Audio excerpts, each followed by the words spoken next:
Atos capítulo 11, a partir do versículo 19. O título dessa pregação é O Discipulado na Igreja Primitiva. Quem aqui já foi discipulado por alguém? Levanta a mão. Amém. Glória a Deus. Pelo jeito não deu muito certo esse discipulado aí, né? A segunda pergunta é: quem discipulou alguém? Viu que não deu certo? Aí é a prova que não deu muito certo esse negócio. Porque o princípio do discipulado já começa por aí. Você discipula pessoas, que vai discipular outra pessoa, que vai discipular outra pessoa, que vai discipular outra pessoa, e assim por diante. Jesus, quando dá a ordenança para os seus discípulos, antes de partir, ele ensina duas coisas. Ide, pregai o Evangelho, certo? Você tem que pregar o Evangelho, anunciar as boas novas do Evangelho. E ele fala uma segunda coisa em seguida. Ele fala assim: fazei discípulos. Por que você faz discípulos? Qual que é o propósito de você fazer um discípulo? Aí o texto fala: ensinando-os, ensinando quem? Os discípulos, a guardar todas as coisas que eu vos ensinei.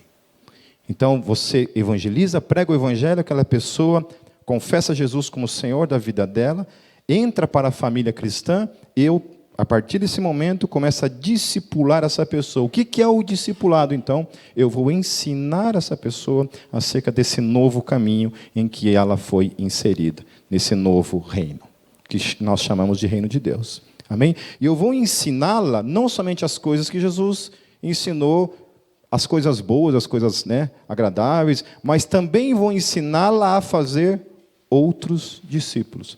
Então, ela é incumbida também de uma tarefa de pregar o Evangelho. E ela também vai ensinar aquilo que eu ensinei, que Jesus me ensinou, que eu ensinei para ele, e ele agora vai ensinar uma outra geração. E essa geração também vai ensinar a próxima geração, e assim nós estamos aqui. Uma geração que, graças a Deus, espero que a grande maioria, pelo menos, passou por esse processo e está, ou deveria estar, nesse outro processo.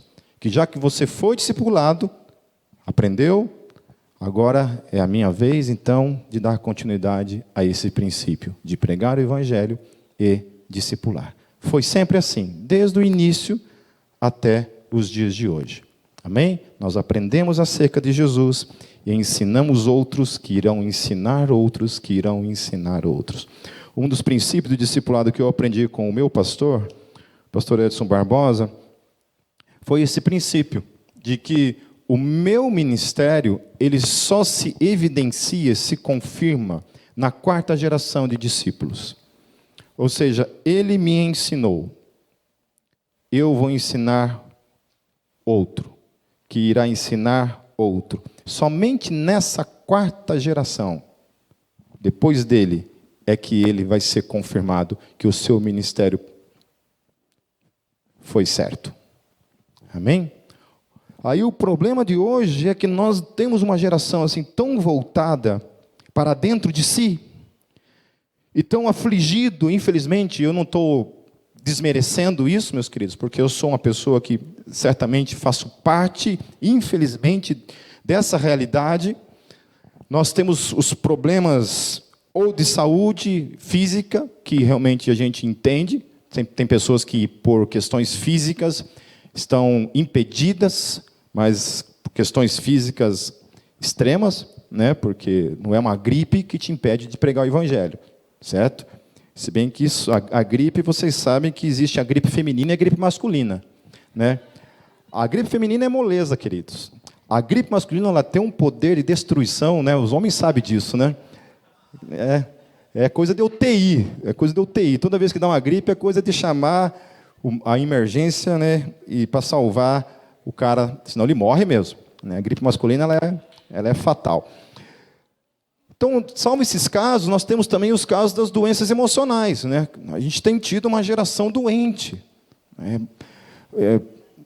Eu não sei se era por falta de informação, mas a gente estava discutindo até mesmo as questões de suicídio, Cara, você não ouvia falar de suicídio. Era um caso isolado ou outro, assim, que você ouvia, e era fatal, né? A concepção era que um suicida, acabou, é inferno e ponto final. Essa era a concepção. Com o advento da psicologia, da psicanálise, né? O conhecimento acerca dessas doenças, como a depressão, a gente começou a lidar com essas realidades dentro da igreja. Então, era inconcebível uma pessoa se suicidar. Mas um cristão se suicidar, então, não era nem... Não se cogitava. Não se cogitava. Um cristão se suicidar. E só que a coisa foi tomando conta, e pessoas cristãs que confessam Jesus como o Senhor da sua vida, passando por processos de depressão crônicas, aquela coisa extrema mesmo, acabavam tirando suas próprias vidas. Daí a concepção acerca de se aquela pessoa foi para o inferno ou não, mudou. Já não falamos mais esse tipo de coisa. Por quê? Porque entendemos que é em decorrência de uma doença. Infelizmente, de uma doença. Então, em absoluto, nós, pastores, temos tomado muito cuidado para falar esse tipo de coisa. E todos nós devemos tomar muito cuidado para falar que uma pessoa que se suicidou foi para o inferno simplesmente porque tirou a sua vida. E questões de doença é assim, meu querido. Quando você morre de uma doença, né, terminal, como que você vai ser condenado ao inferno por uma doença que você não tinha como você controlar aquilo? E as pessoas que geralmente morrem em decorrência de uma depressão por suicídio, eu tenho certeza absoluta que essas pessoas clamaram muito a Deus por cura. Por cura.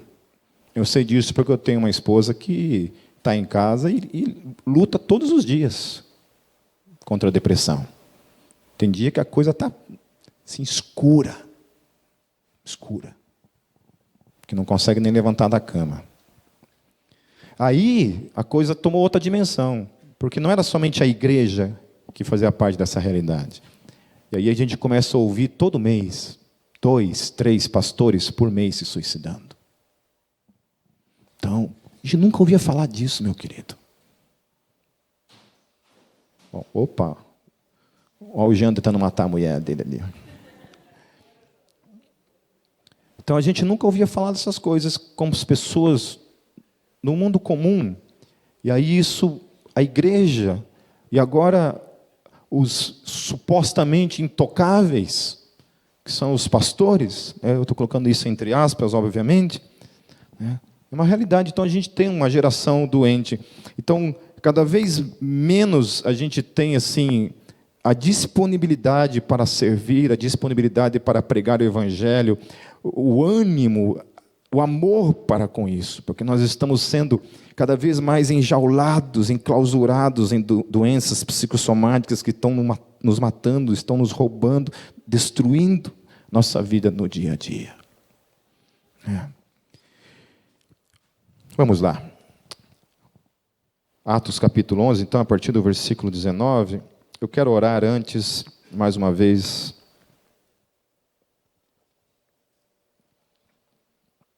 Senhor, nós colocamos a Tua palavra diante do Senhor e pedimos que o Teu Espírito venha falar conosco, com cada um que está aqui, em nome de Jesus. Amém.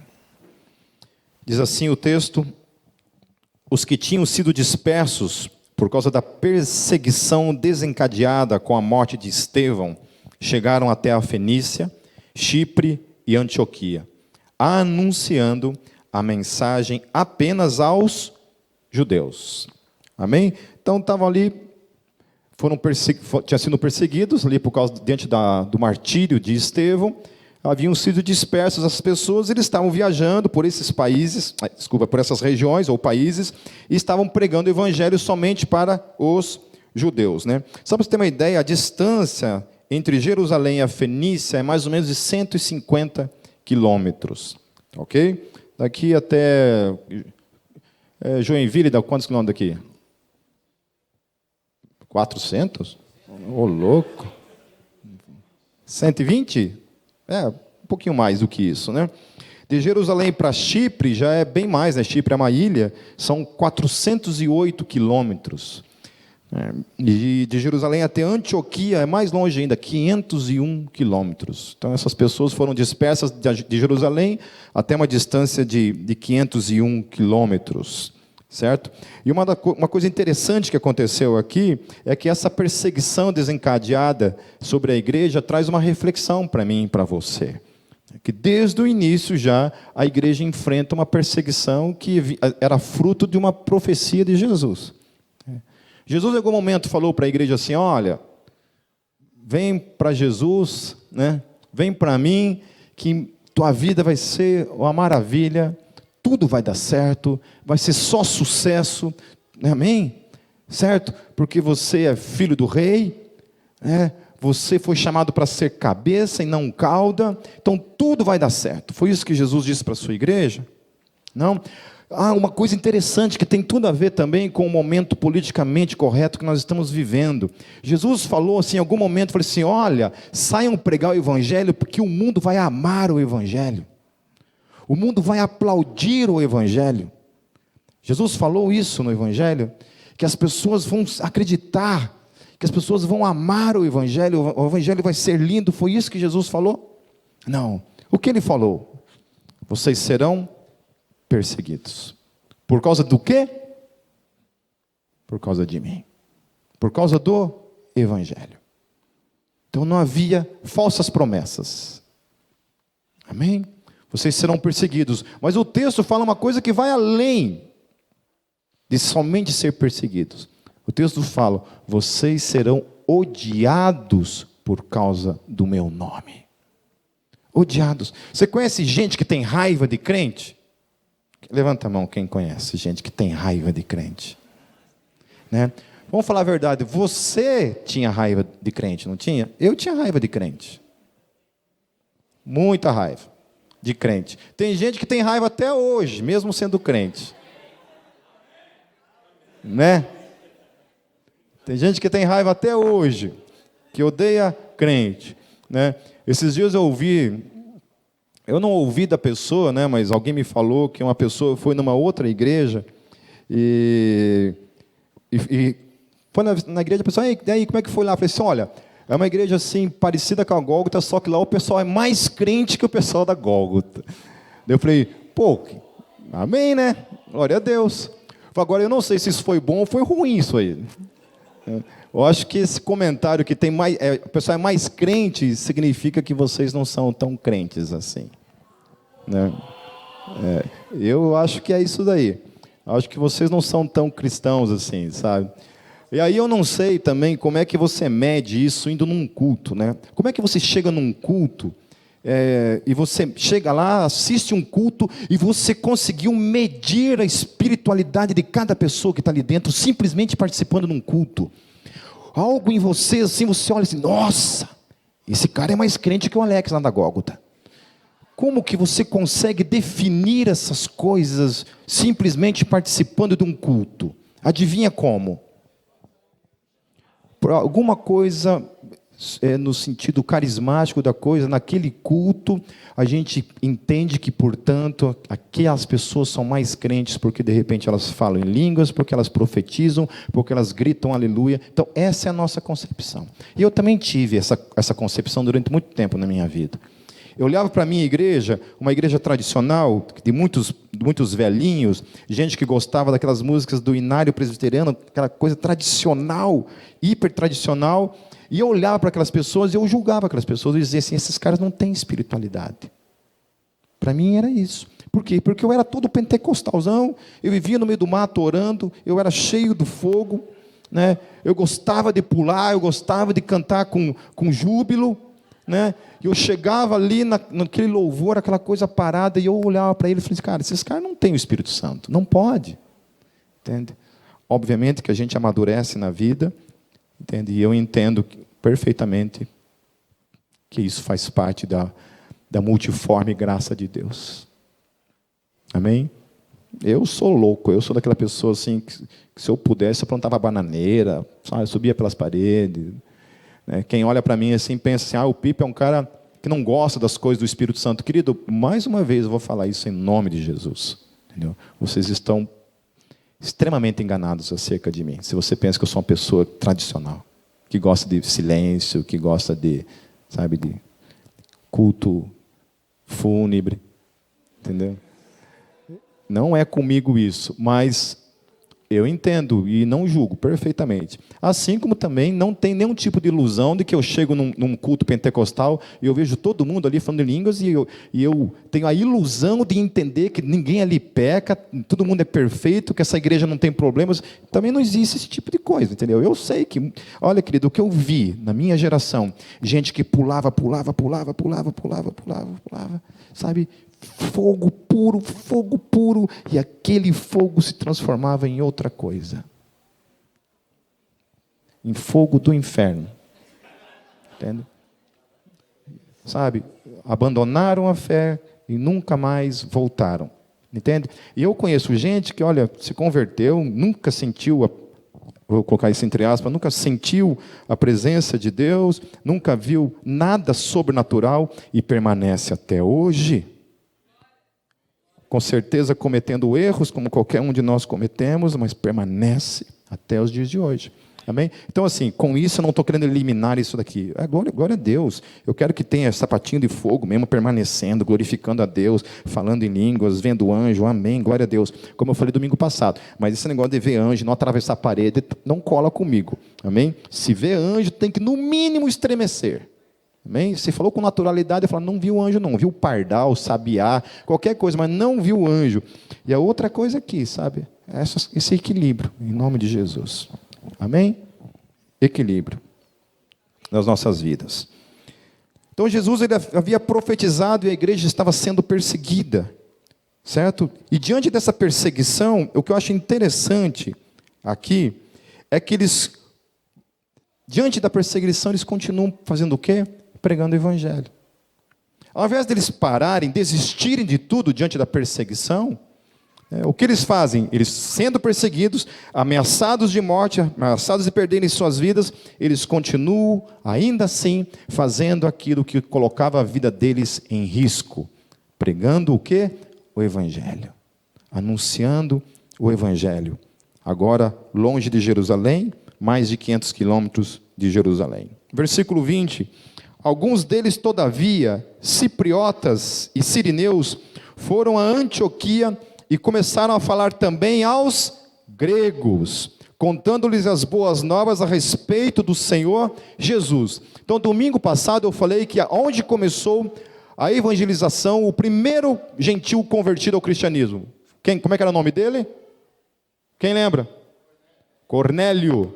Amém? Na casa de Cornélio, toda a família de Cornélio e os servos de Cornélio são alcançados por meio do evangelho.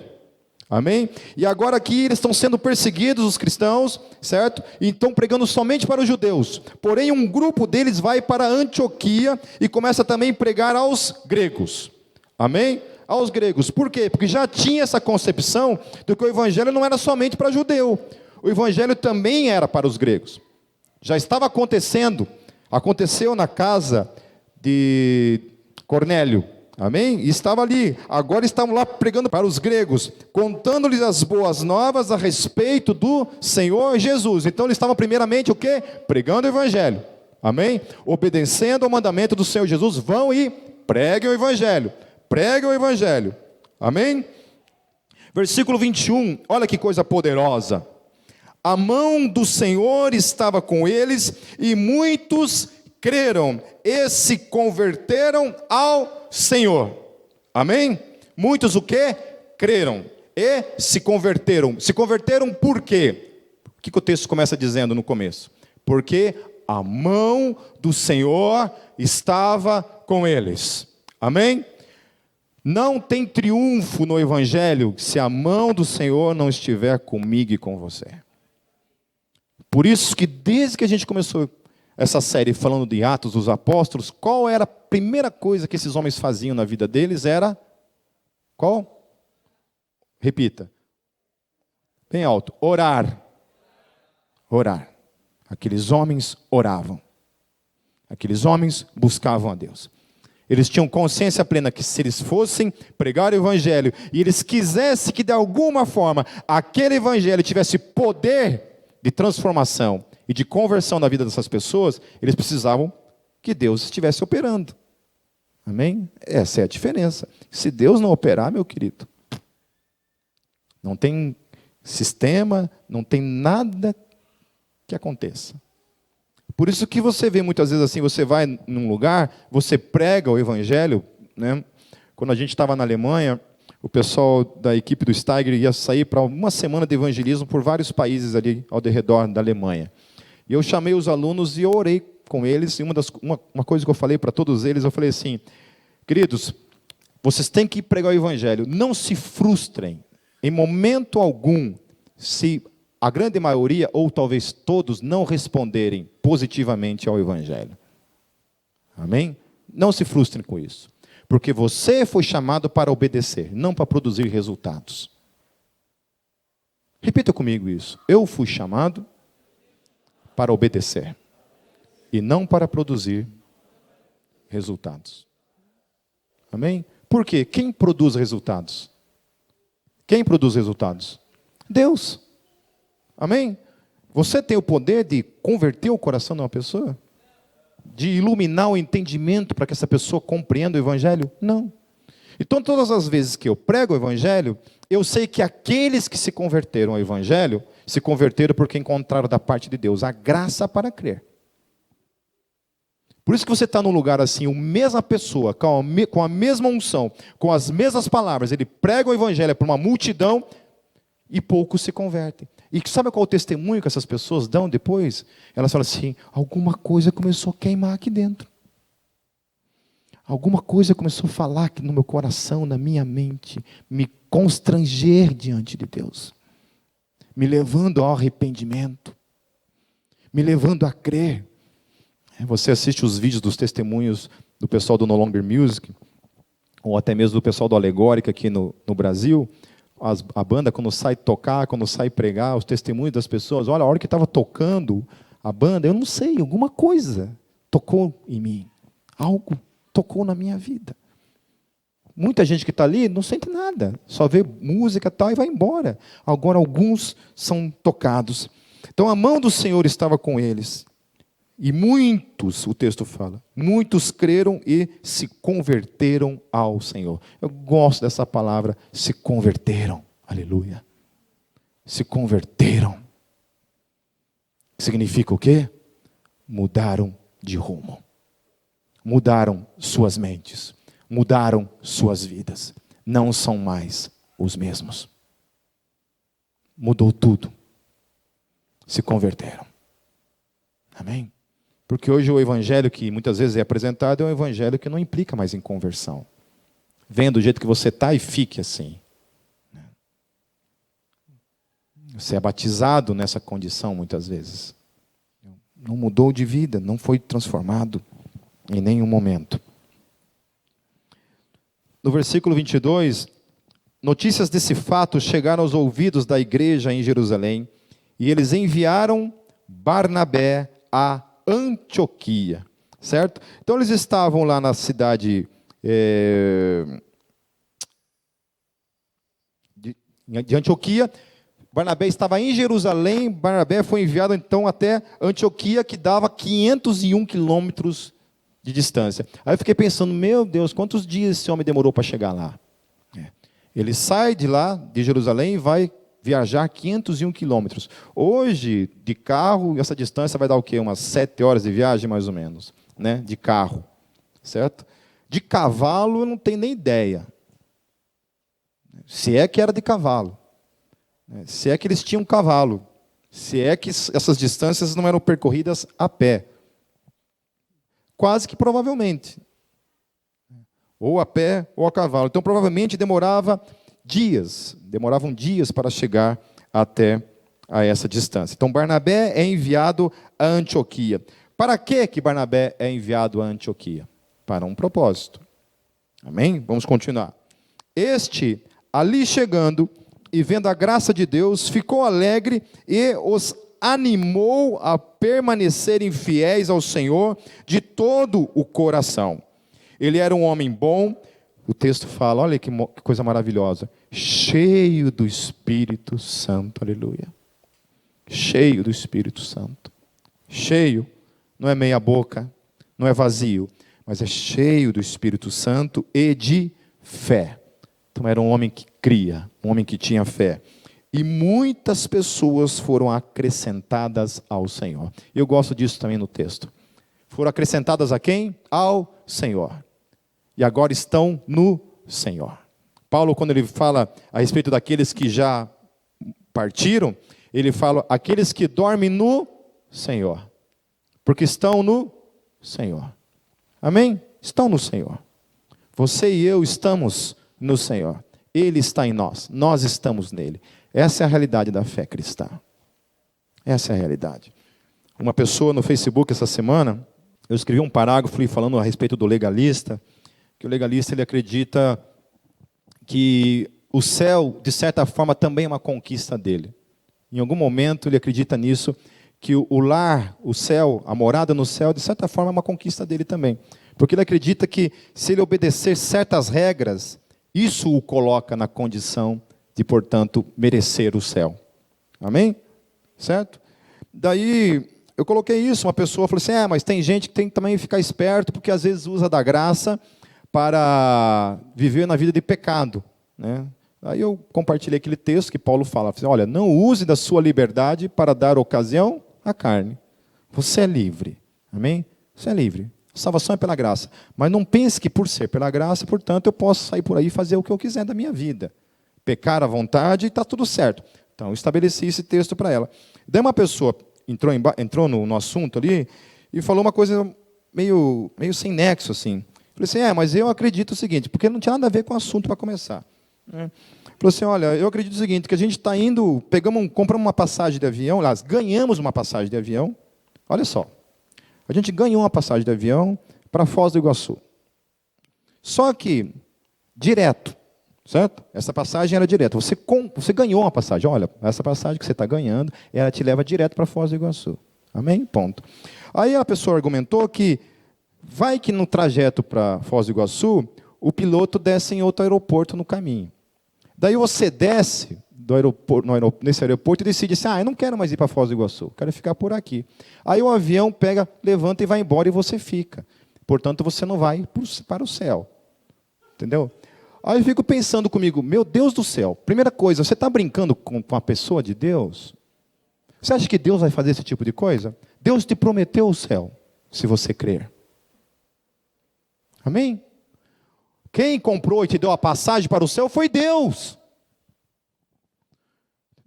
Eu pensei, que aeroporto do inferno é esse que a gente para na metade do caminho e fica e não vai mais? Está entendendo? Não, é um vacilo, assim. Deus te leva até metade do caminho, Ele não tem a capacidade de te levar até o final, no destino. Falei, você está brincando com Deus? Daí eu utilizei o texto de Paulo em Gálatas, que a salvação é pela graça, não vem de obras, para que ninguém se glorie. Aleluia! Não há um pedacinho do céu, meu querido, que eu e você merecemos. Nenhum. Nenhum. Não sei se tem pó no céu, mas nem o pó do céu a gente merece. Nada. Absolutamente nada no que se refere ao céu é uma conquista minha ou tua. Porque para crer a gente precisou de graça para isso. Até para crer. Eu quero entrar no céu pianinho, para não correr o risco de levar um pé no traseiro. Entrar assim, se eu passar por aquela porta em Cristo Jesus, assim, eu falo assim, graças a Deus, porque merecer estar aqui, meu querido. Eu fico pensando nesses caras que chegam assim, né? Finalmente cheguei no lugar que eu mereço. Entra lá e pensa que... Para trocar?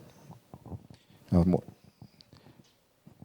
Porque eu mereço o céu. Amém?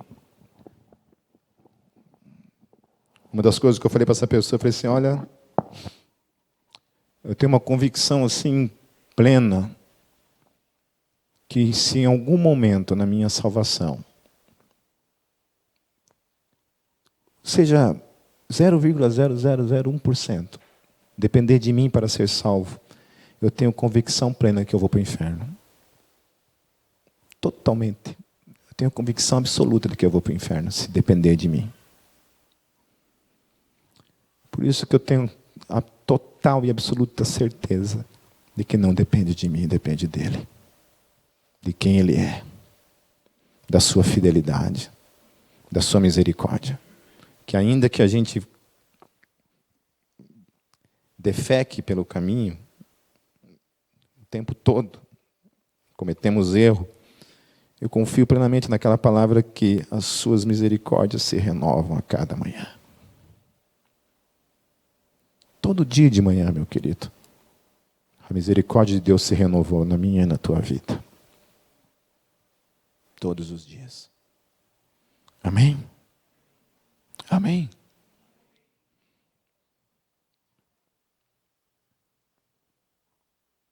Versículo 25. Então Barnabé foi a Tarso procurar Saulo. A distância de Antioquia até Tarso é de 254 quilômetros. Eu fiquei pensando, coitado desse Barnabé, né, cara? Devia ter não devia ter barriga nenhuma, né? Porque, oi?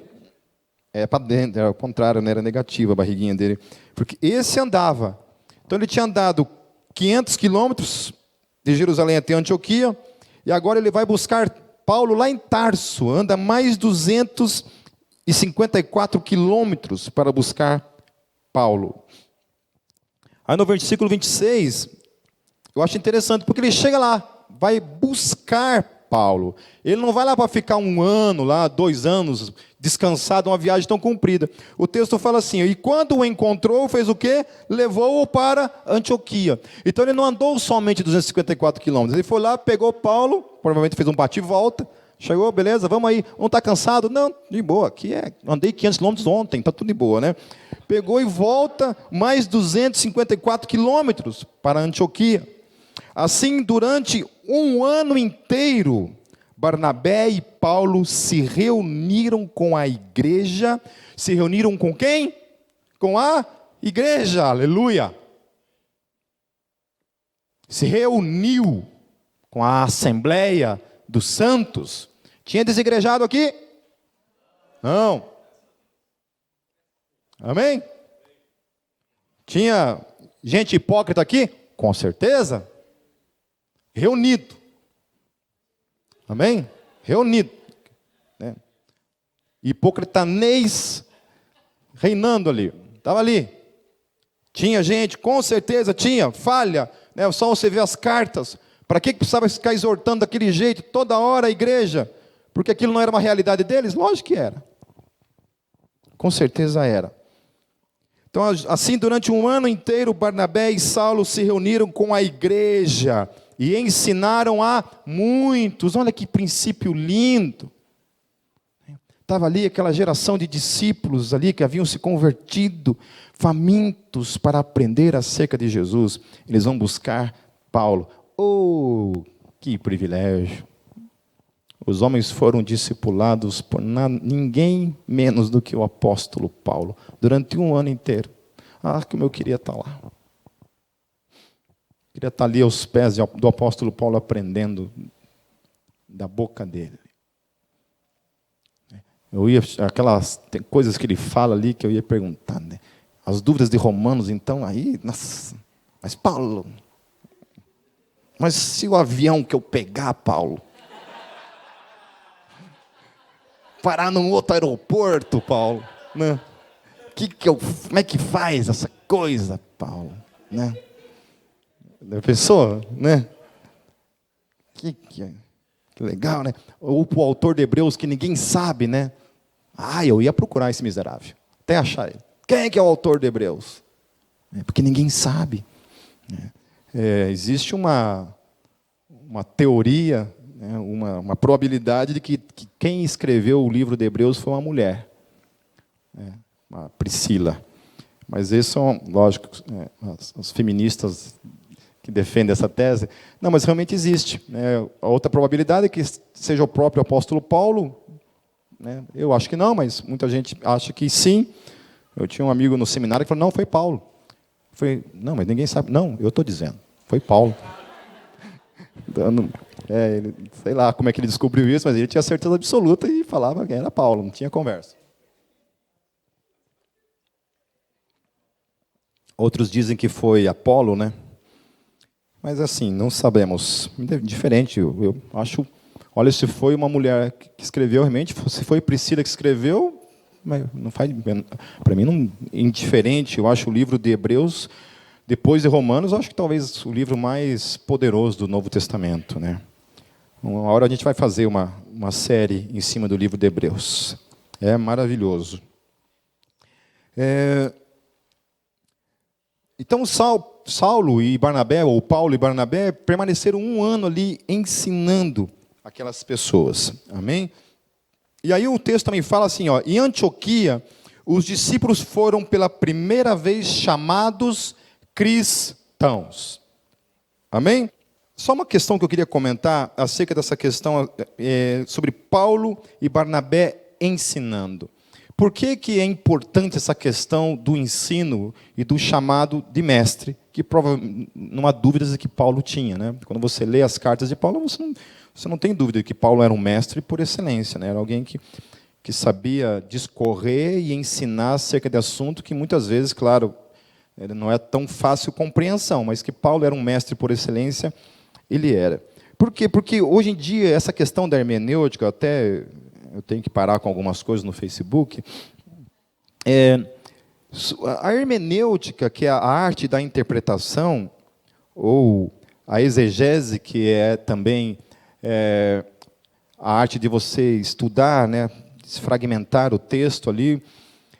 Agora, essa questão da interpretação, hoje em dia eu tenho um certo receio quando as pessoas falam assim para mim, a Bíblia, cada um tem a sua interpretação.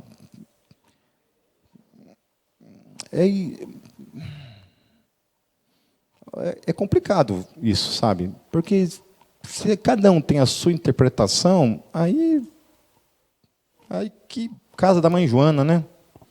Entende? Eu entendo assim que tem coisas assim que são difíceis assim, entendimento, né, e geram discussões que talvez nunca serão resolvidas no campo teológico, principalmente nesse mundo, né? Não sei se no mundo por vir a gente vai ter um tempo para tirar dúvidas teológicas com Deus lá na eternidade. É bem provável que as respostas que Deus nos dará serão as mesmas que Deus deu para Jó. Assim, você sabe fazer estrela? Sabe? Não.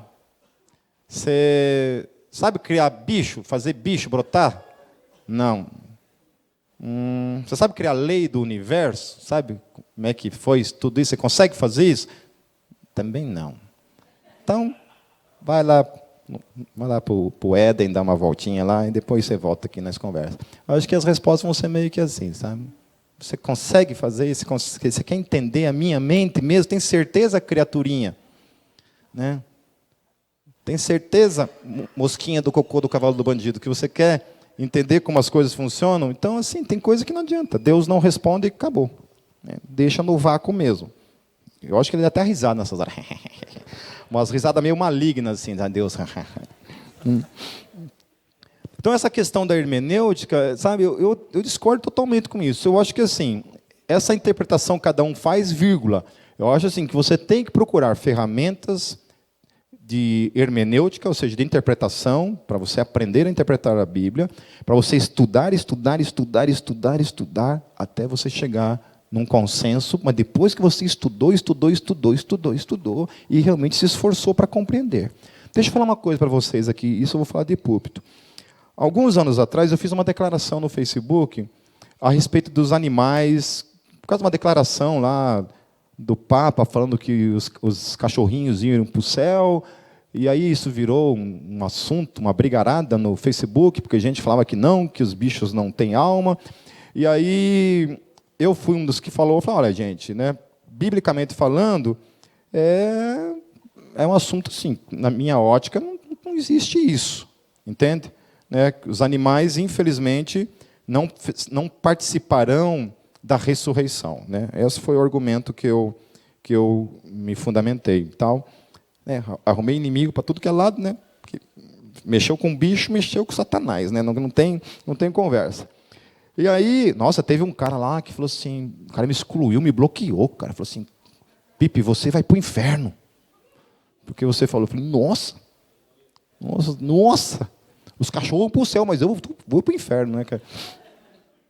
E aí eu lendo um livro do Francis Schaeffer, essa semana, o Francis Schaeffer trouxe para mim um texto de Apocalipse que balançou na minha vida isso. Porque ele fala de um momento, numa visão no livro de Apocalipse, em que diante de Deus estão as miríades de anjos glorificando a Deus. Fala dos 24 anciãos, fala de todos os salvos, todos aqueles que estavam em Cristo. E aí o texto fala assim, que também estavam diante do Cordeiro, todos os seres da terra, do céu e do mar. Aí eu, epa.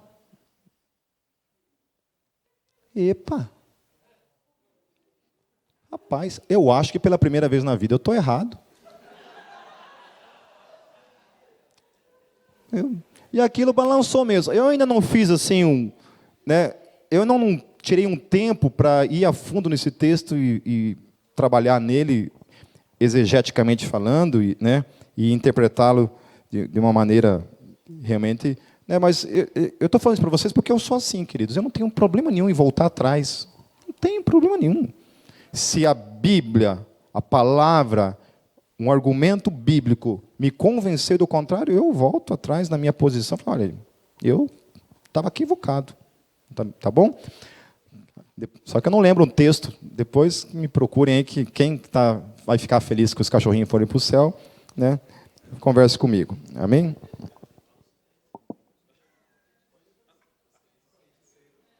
Então, obviamente, queridos, que essa questão da hermenêutica, não existe esse negócio, sabe, de que cada um faz a sua interpretação. Amém? Isso é besteira.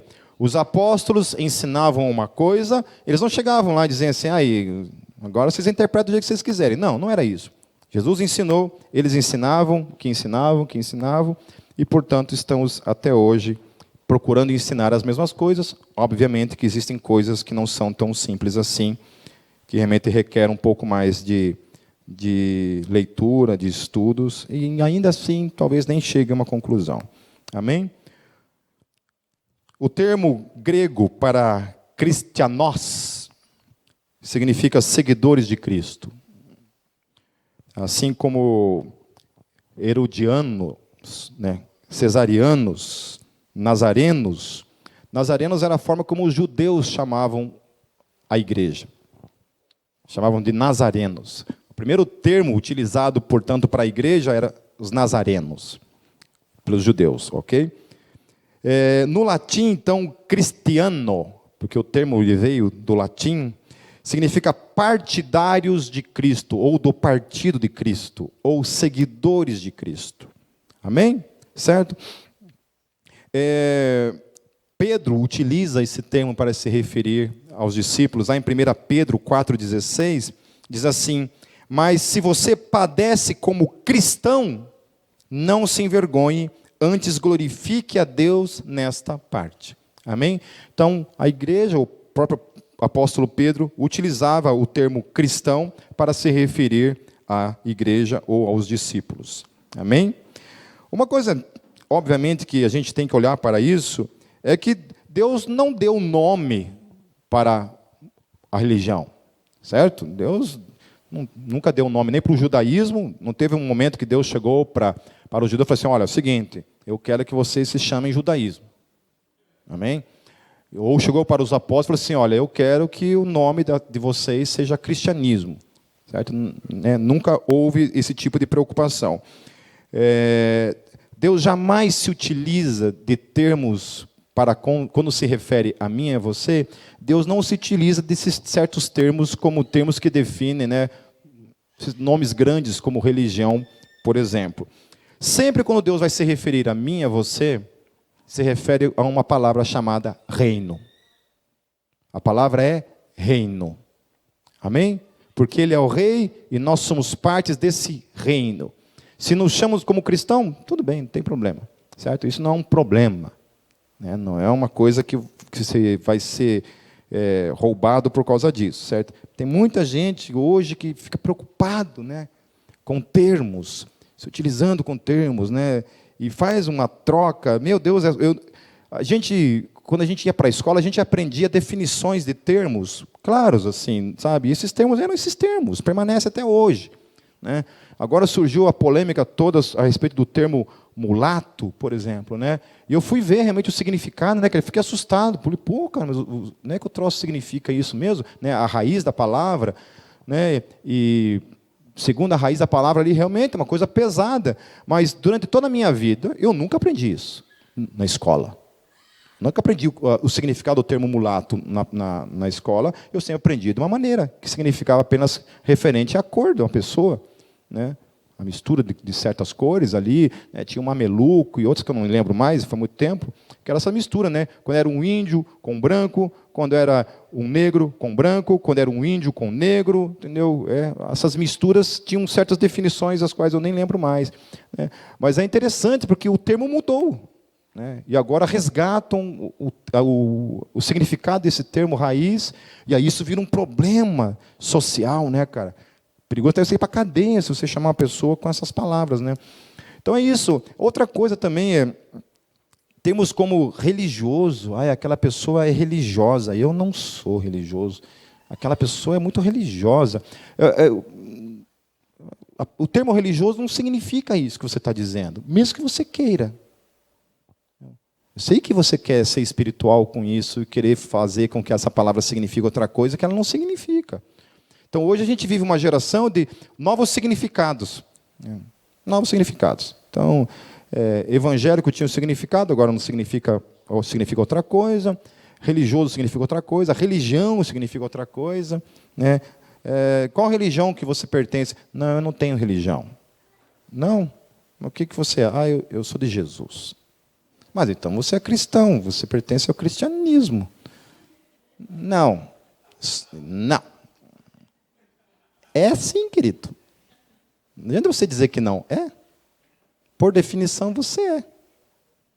Pode sapatear, se jogar no chão, fazer manha, não tem jeito. Você pertence a uma religião chamada cristianismo. Que Deus está preocupado com isso? Obviamente que não. Amém? Versículo 27, queridos, vamos encerrar. Versículo 27, naqueles dias, alguns profetas desceram de Jerusalém para Antioquia.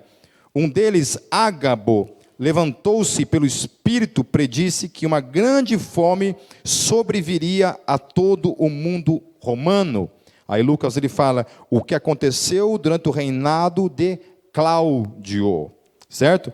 O reinado de Cláudio aconteceu entre o ano 41 até o ano 54. Eu tentei procurar alguma fonte que indicasse qual foi o período em que essa fome de fato aconteceu durante, segundo Lucas, aconteceu durante o reinado de Cláudio, mas não encontrei, certo? Então, aconteceu, obviamente, entre o ano 41 e o ano 54 depois de Cristo, aconteceu essa fome ali no Império.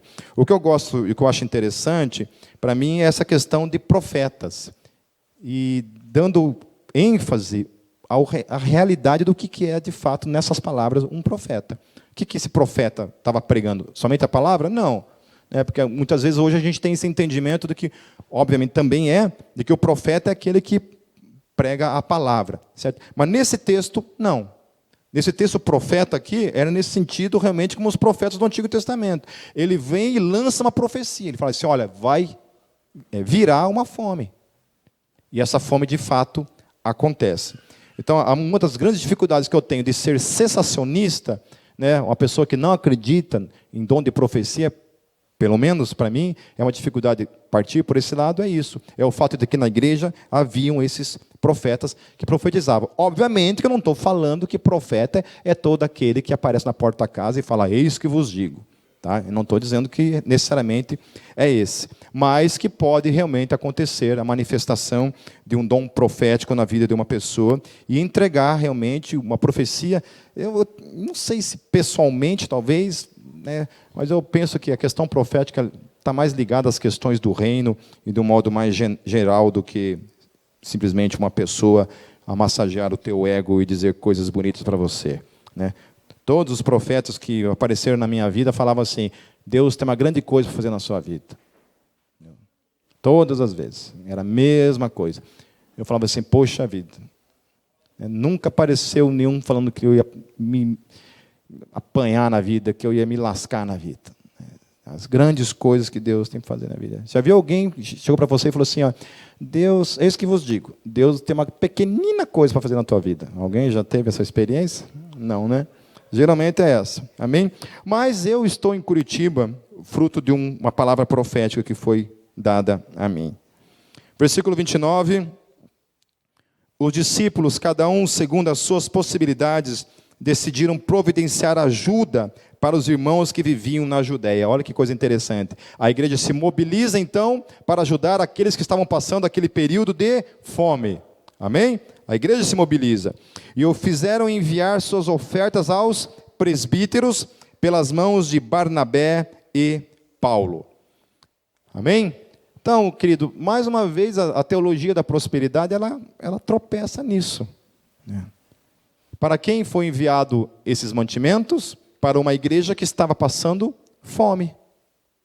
Amém? Fome. Qual que é o recurso que Deus se utiliza para suprir aquela necessidade? Eu, você, que temos recursos, levantamos os recursos para ajudar os nossos irmãos necessitados. Primeiramente para com os da família da fé. Amém?